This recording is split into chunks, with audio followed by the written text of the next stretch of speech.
السلام علیکم ورحمۃ اللہ ناظرین، آج ہمارے لیے بہت خوش قسمتی کا یہ باعث دن ہے کہ آج ہمارے پاس حضرت پیر سید مظہر سعید شاہ صاحب تشریف لائے، مظفر آباد سے ایک طویل سفر کر کے یہ ہمارے پاس تشریف لائے ماشاءاللہ ہارون آباد کے اندر۔ ہم سب سے پہلے ان کو اس دھرتی کے اوپر خوش آمدید کہتے ہیں، ویلکم کرتے ہیں۔ شاہ صاحب کے ایک بہت روزے کی حالت میں اتنا طویل سفر کر کے آنا ہمارے لیے یہ بہت نعمت غیر مترقبہ ہے، اور شاہ صاحب ماشاءاللہ وزیر اطلاعات بھی ہیں آزاد کشمیر کے، اور ماشاءاللہ اس حوالے سے بھی ان سے گفتگو ہوگی کشمیر کے موضوع کے اوپر بھی اور فلسطین کے موضوع کے اوپر بھی، اور انشاءاللہ کچھ اور سوالات بھی ہم ان سے کریں گے۔ تو سب سے پہلے ہم اپنے محترم قبلہ پیر سید مظہر سعید شاہ صاحب کو اپنے اس شہر کے اندر، اپنے اس اسٹوڈیو کے اندر آمد پر ویلکم کرتے ہیں، خوش آمدید کہتے ہیں۔ شاہ صاحب سب سے پہلے آپ کے ناظرین کو میری طرف سے السلام علیکم۔ اس کے بعد آپ کا بہت بہت شکریہ کہ آپ نے ہمیں یہ موقع دیا کہ ہم اپنا موقف، اپنا نقطہ نظر، اپنا نظریہ آپ کے ذریعے، آپ کے پلیٹ فارم کے ذریعے عوام تک پہنچا سکیں۔ ظاہر ہے یہ رابطے کی دنیا ہے جی، اور ایک داعی کے لیے بہت ضروری ہے کہ اس کی آواز، اس کی فکر، اس کا نظریہ وہ لوگوں تک پہنچے، اور فی زمانہ یہ ذرائع ہیں۔ اس پر میں آپ کا مشکور ہوں کہ آپ نے یہ موقع دیا ہمیں، بہت شکریہ آپ حضرات کا۔ شاہ صاحب سب سے پہلے آپ یہ بتائیے کہ آپ کا یہ طویل سفر جو آپ رات مظفر آباد سے چلے، مجھے پتہ چلا تو رابطہ ہوا تھا، تو ایک طویل سفر، آپ کا یہ سفر کیسا رہا، مشقت بھرا؟ دیکھیں، سب سے پہلے تو ہمیں اللہ تعالیٰ کا شکر ادا کرتے ہیں، پھر اس کے پیارے حبیب صلی اللہ علیہ وسلم کا صدقہ ہے کہ اللہ تعالیٰ نے ہمیں اپنے دین کے کام کے لیے، خدمت کے لیے قبول فرمایا۔ ہمارے اکابرین کا نقطہ نظر ہے کہ اللہ کو راضی کرو عبادت سے، رسول اللہ صلی اللہ علیہ وسلم کو راضی کرو اطاعت سے، اور خلق خدا کو راضی کرو خدمت سے۔ تو ہم اس نقطہ نظر کو لے کر چل رہے ہیں۔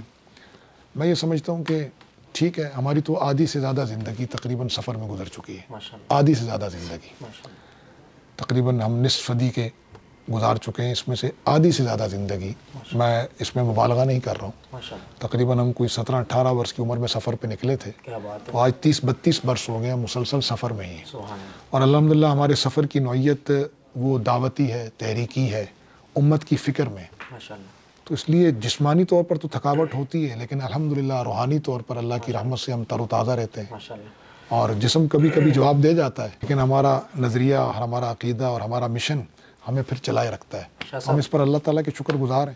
آف دی ریکارڈ آپ بتا رہے تھے کہ آپ کی عمر بہت زیادہ ہے، ہم تو آپ کو اپنے بہت کم عمر سمجھتے تھے، آپ کی جوانی کا راز کیا ہے؟ ہم تھوڑا سا یہ بھی ہمارے ناظرین کو بتا دیں۔ جوانی کا راز بس یہی ہے کہ امت کی فکر کرے، آدمی اپنی فکر چھوڑ دے۔ نہیں، ہم نے سنا ہے کہ امت کی فکر میں بال سفید ہو جاتے ہیں، وہ بزرگ نہیں، بال تو سفید ہوتے ہیں، بال تو ہمارے بھی سفید ہیں، لیکن کوئی ایسا ایشو نہیں، اتنی بھی زیادہ نہیں ہے، اتنی بھی زیادہ نہیں ہے جتنی آپ سمجھ رہے ہیں۔ نہیں، آپ بول رہے تھے نواسے پوتے وغیرہ، وہ تو اس لیے اللہ کا شکر ہے، ماشاءاللہ چھوٹی عمر میں شادی کی، اس کا فائدہ ہے۔ شاہ صاحب آپ کا، ہم تو یقیناً جانتے ہیں کہ آپ کا جس خانوادے سے تعلق ہے وہ بر صغیر کا عظیم خاندان ہے، آپ ہمارے ناظرین کو بھی تھوڑا سا اپنے خاندان کا پس منظر اور بیک گراؤنڈ بتا دیں تاکہ لوگوں کو یہ پتہ چل جائے کہ آپ کس خانوادے سے تعلق رکھتے ہیں۔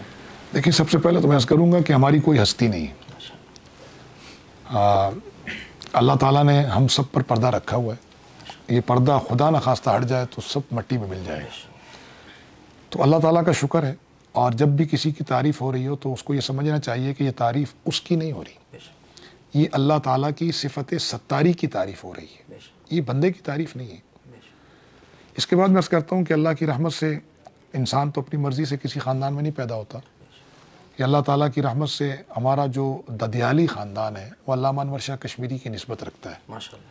میرے والد صاحب کے چچا تھے حضرت علامہ انور شاہ کشمیری، علامہ انور شاہ کشمیری کے دادا حضرت مولانا پیر عبدالکبیر شاہ صاحب وہ میرے پردادا لکڑ دادا ہیں، تو ہم ایک ہی لڑی کے لوگ ہیں، ایک ہی خاندان کے لوگ ہیں، تو اللہ تعالیٰ کا شکر ہے کہ عالم اسلام کی بر صغیر پاک و ہند کی اتنی بڑی شخصیت جو مجاہد ختم نبوت ہے، سب سے بڑا اعزاز ہے ان کا کہ انہوں نے مولانا عطا اللہ شاہ بخاری کو میری شریعت کا لقب دے کر انہیں ختم نبوت کے میدان میں کھڑا کیا، خود بڑھاپے میں وہ بھاولپور کا مقدمہ لڑنے یہاں آئے، تو یہ ہم جو سفر کر رہے ہیں یہ انہی کی تسلسل ہے، انہی کا صدقہ جاریہ ہے، تو علمی طور پر تو ہمارا علامہ انور شاہ کشمیری رحمۃ اللہ علیہ سے تعلق ہے۔ اس بر صغیر پاک و ہند میں ہمارے آب و اجداد میں حضرت بابا سید مسعود الدین شاہ نروری رحمہ اللہ تھے، جو سب سے پہلے یہاں تشریف لائے، پہلے ملتان آئے اور پھر یہاں سے وہ نکل گئے، کشمیر جا کر آباد ہو گئے، تو تو ان سے یہ نسل پھر یہاں چلی ہے۔ ننیالی طور پر ہمارا تعلق مولانا غلام مصطفیٰ شاہ صاحب میرے نانا ہیں، کشمیر کے علمی سیاسی بہت بڑی قداور شخصیت ہے۔ 1930 میں وہ دارالعلوم دیوبند سے فارغ ہوئے۔ پھر اس زمانے میں، آج بھی آپ ہمارے علاقے میں جائیں تو وسائل وہ نہیں ہیں پورے، لیکن اس زمانے میں وہ 1930 میں یہاں سے گئے اور 32 میں وہ جامعہ ازہر سے فارغ ہوئے۔ جی مصر گئے، وہاں سے پڑھا انہوں نے۔ مجھے ان کے کتب خانے میں سے کچھ کتابیں ان کی ملیں تو آپ حیران ہوں گے کہ ان کا اسلامی مطالعہ تو تھا، ان کے کتب کے ذخیرے میں مجھے بائبل قدیم اور جدید ملی، عربی نسخہ بھی اور اردو نسخہ بھی، اور وہ عربی نسخہ امریکہ کے چرچ نے چھپایا ہے، آسٹریا کے کتب خانے سے چھپایا، وہ آج بھی میرے پاس موجود ہے۔ اس سے اندازہ ہوتا ہے کہ ہمارے اکابرین دین کے علم کے ساتھ ساتھ اس وقت میں موجود جو بھی تقابل جو تھے ادیان تھے، ان کا بھی مطالعہ بڑا وسیع رکھتے تھے۔ سوچ لگتی ہے۔ ہاں، اور اس زمانے میں انہوں نے گاؤں میں، جب ہمارے ہاں پیدل تھا رستہ چلنے کا، ایک بڑا کتب خانہ بنایا۔ تو ددھیال ہمارا علامہ انور شاہ کشمیری کی نسبت ہے، ننیال میں مولانا غلام مصطفیٰ شاہ صاحب سیاسی آدمی تھے، علمی بھی تھے۔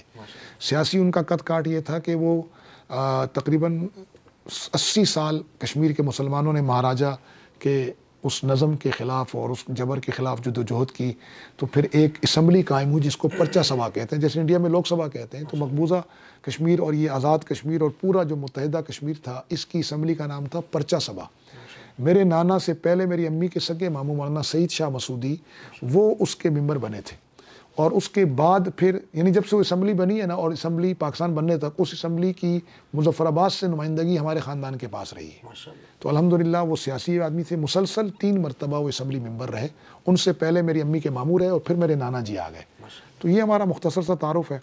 اور فی زمانہ ہمارے آپ سب جانتے ہیں مفتی ابو البابا صاحب دامت برکاتہم، ہمارے خاندان کا بھی فخر ہے، الحمدللہ ہمارے اسلاف کا بھی فخر ہے۔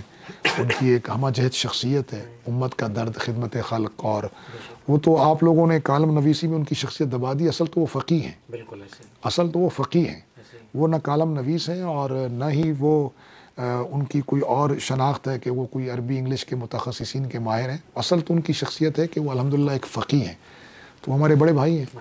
تو بس نسبت بڑوں سے ہے، بڑوں جیسے اعمال بھی اللہ نصیب فرما دے۔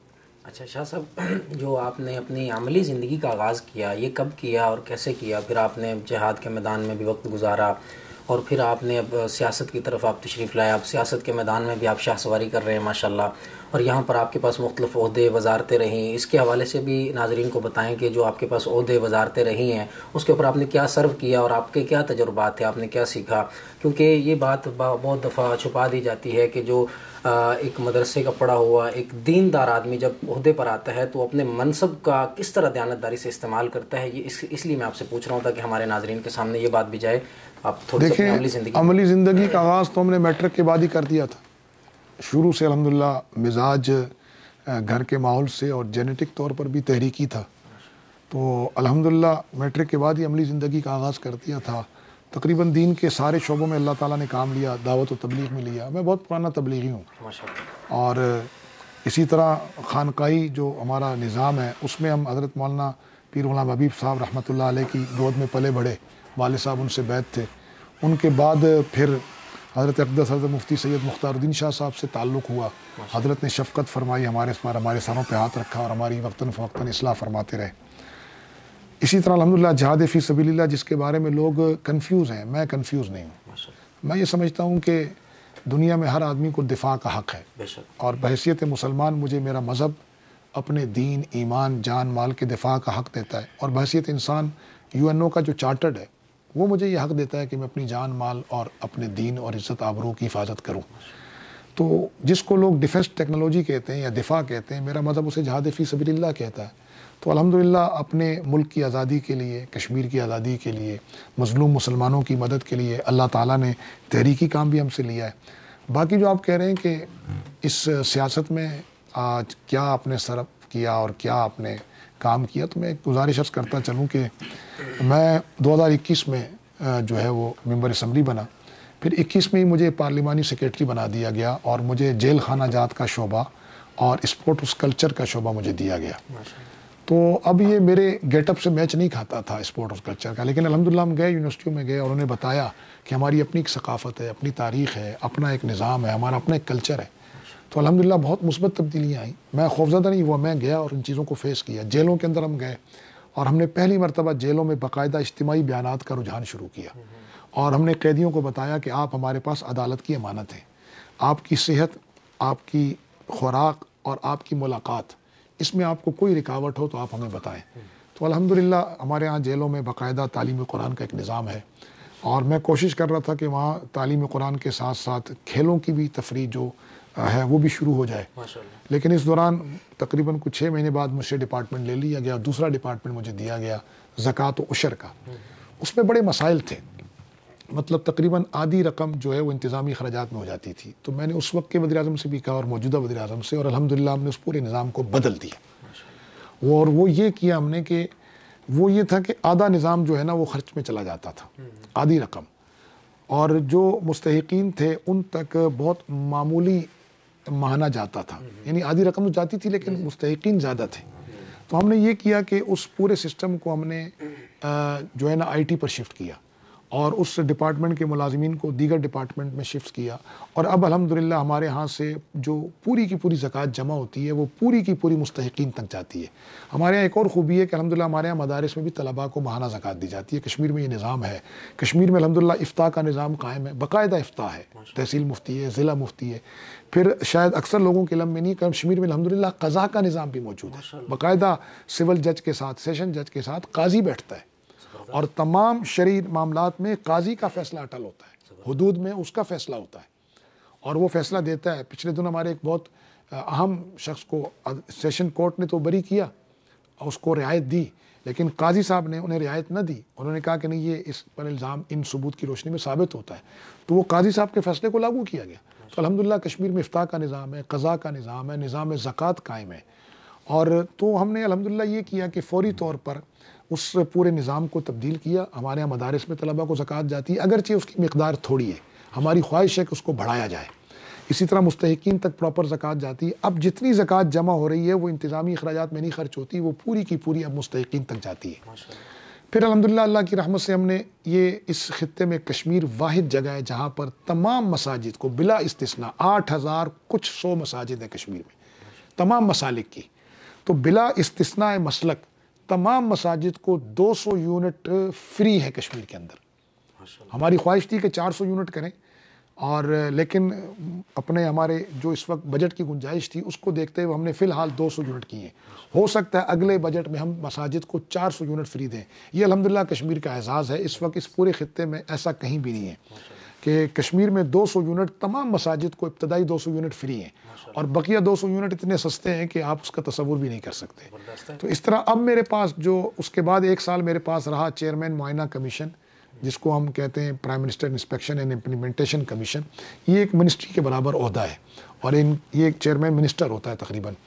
تو یہ میرے پاس 1 سال رہا. اس 1 سال میں ہم نے ہاسپٹل کے سرپرائز وزٹ کیے, اسکولوں کے کیے, مختلف پروجیکٹس کی کیے, اور الحمدللہ وہاں دنیا نے دیکھا کہ ایک مدرسے کا طالب علم اور بہت عمدہ کارکردگی کے ساتھ, سب سے پہلے ہم نے پہلی مرتبہ کھلی کچہری شروع کی جی.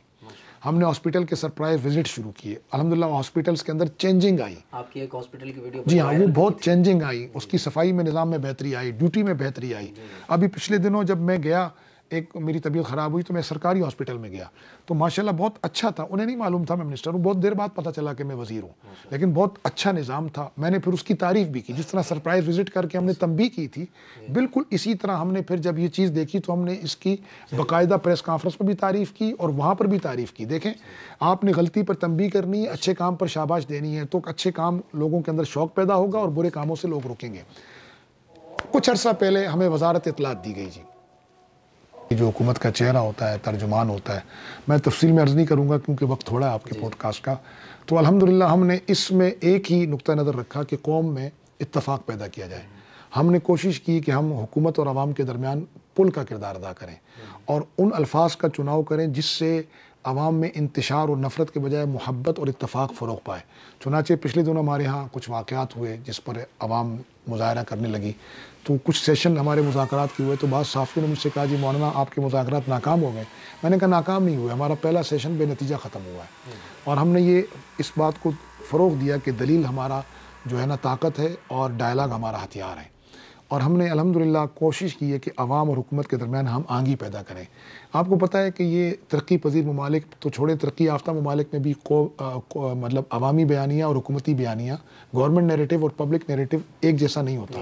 تو ترقی پذیر ممالک میں تو بالکل ایک جیسا نہیں ہوتا. تو ہم نے کوشش کی کہ قوم میں ہم آہنگی پیدا کریں، اتفاق پیدا کریں، ایک برج کا کردار ادا کریں.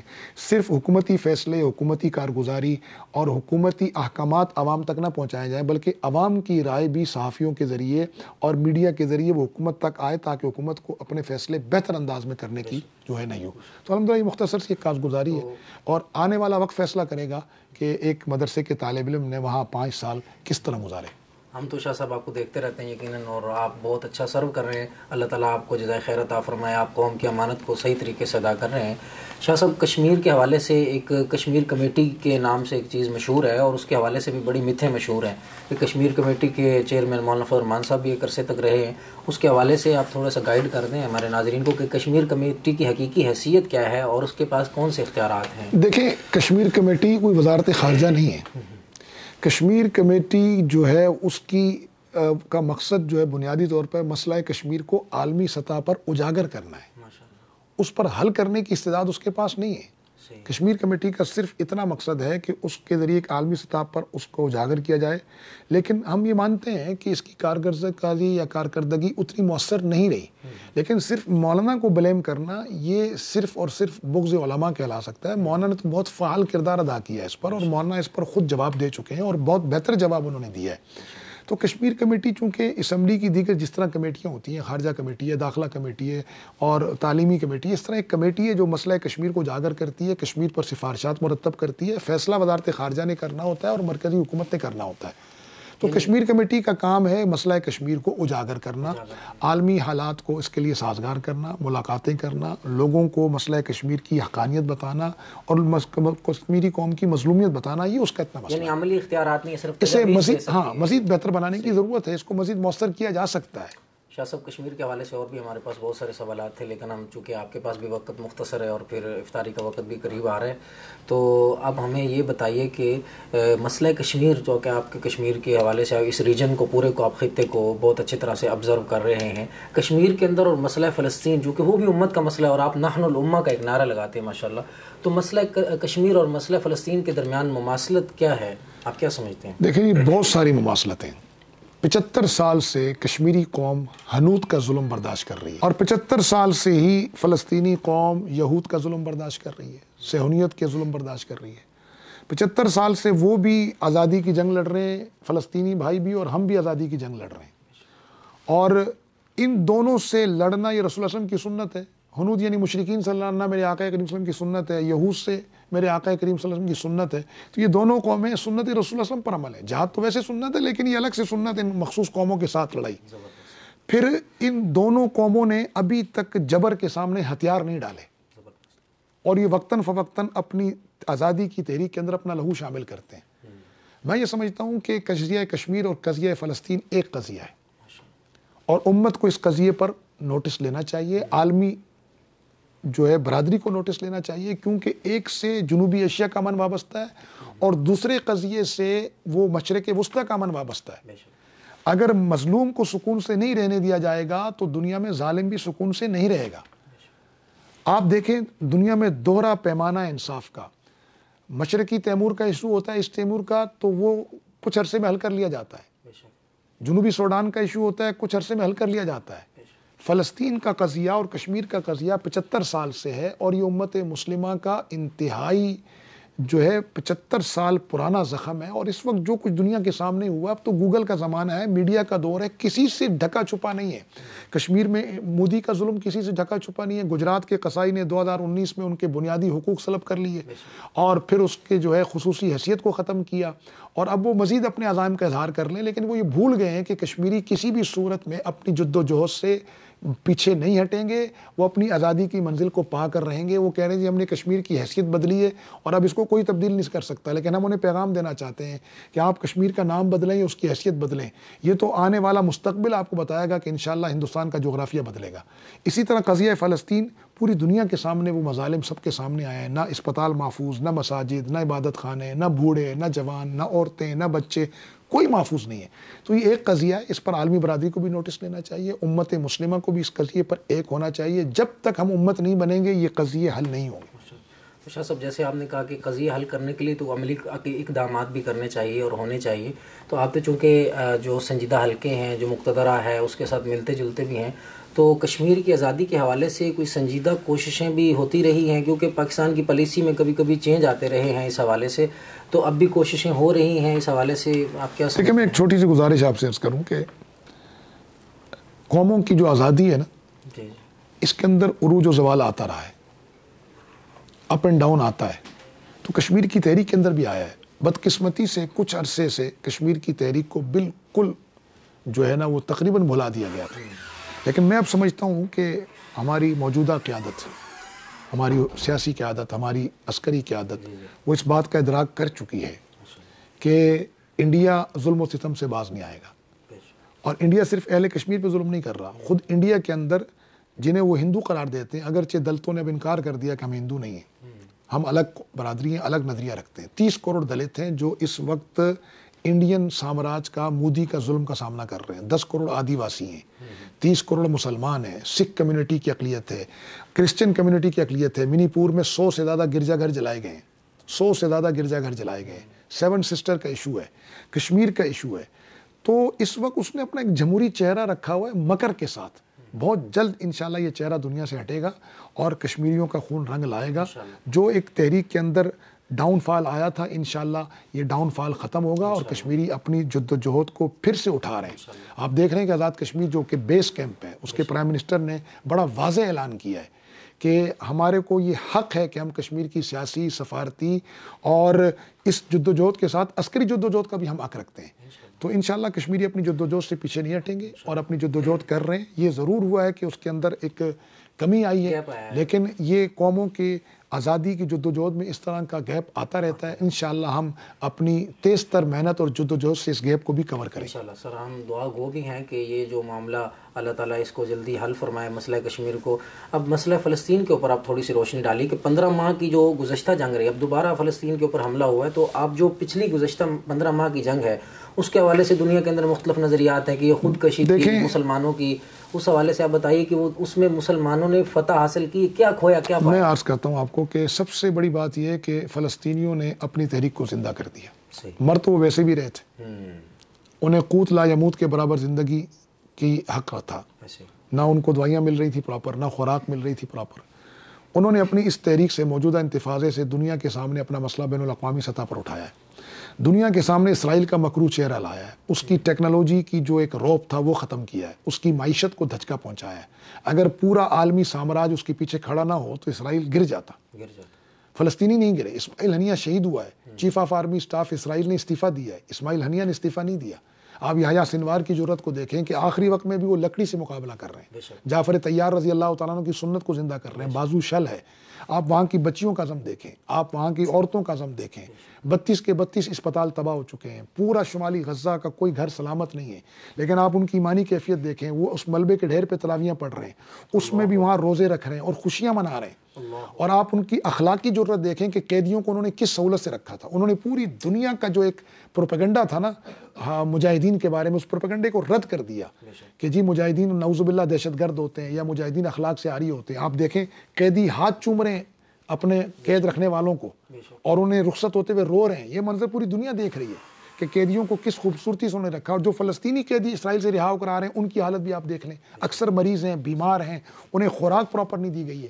تو یہ ایک پوری دنیا کے سامنے ایک چہرہ آیا ہے, اسرائیل کا مکروہ چہرہ اور فلسطینیوں کا روشن چہرہ, اور انشاءاللہ اس روشن چہرے سے آزادی کا چراغ جلے گا. یہ سر 15 ماہ کی جنگ کے بعد ایک معاہدہ ہوا تھا قطر کے اندر, اور قطر کے اس معاہدے کی خلاف ورزی بھی اسرائیل نے کی ہے, اس کی عہد شکنی بھی دنیا کے سامنے آ رہی ہے. اب دیکھیں صرف مسلمان نہیں, آپ یورپ کے اندر دیکھ لیں کتنی مزاحمت ہوئی ہے وہاں, کتنے مظاہرے فلسطینیوں کے حق میں ہوئے, عورتیں نکلی ہیں فلسطینیوں کے حق میں, وہاں کے اداکار نکلے ہیں فلسطینیوں کے حق میں.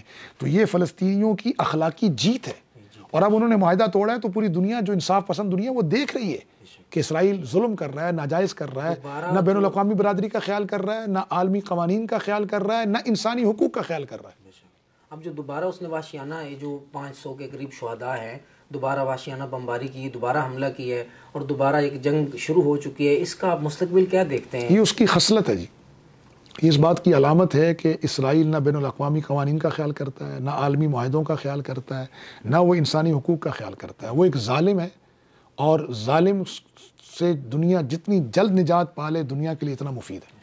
اچھا شاہ صاحب، آپ نے گزشتہ 15 ماہ بھی دیکھے اور یہ اب دوبارہ ایک جنگ شروع ہو گئی، آپ نے اس حوالے سے کوئی کنٹریبیوشن کی ہے؟ آپ کی خدمات، سرگرمیاں کیا رہی ہیں اس حوالے سے؟ دیکھیں، رفائی خدمات تو پوری امت کر رہی ہے، ظاہر ہے وہاں پر وہ ہمارا حق بھی ہے کہ ہم وہاں کے مریضوں کی دیکھ بھال کریں، وہاں کے بھوکوں کو کھانا کھلائیں. اس سے دنیا کا کوئی قانون ہمیں نہیں روکتا.